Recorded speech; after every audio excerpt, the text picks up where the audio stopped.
এগুলো কাজ করতে জানো তো ভীষণ ভালো লাগে। আমরা সব অনেক কটা বউ মিলে সবজি কেটেছিলাম। দেখো কত কত সবজি। সোমবার আর মঙ্গলবার আর বুধবার পুরো 3 দিন খাওয়ানো হয় পুরো গ্রাম, একটা দুটো গ্রাম নয়, অনেকগুলো গ্রামে খাওয়ানো হয়।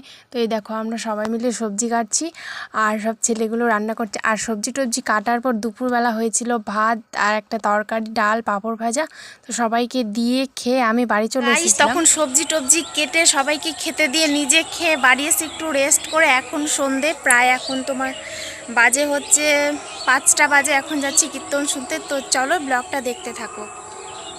তো 5টার দিকে আমি বসে বসে কীর্তন শুনছিলাম। এই যে দেখো কীর্তন শুনছিলাম, ভীষণ সুন্দর কীর্তন হচ্ছিল, খুবই ভালো। আর কীর্তন একটুখানি কীর্তন শুনে তারপরে আবার চলে এসেছিলাম সবাইকে খেতে দিতে, কারণ অনেক লোক খেতে তো দিতেই হবে, তাই না? শুধু কীর্তন শুনলে হবে? তারপরে এই রাত্রেবেলা আবার রাস শুনতে চলে এসেছিলাম। এই দেখো রাস খুব ভালো হয় রাস, আমি লাইভে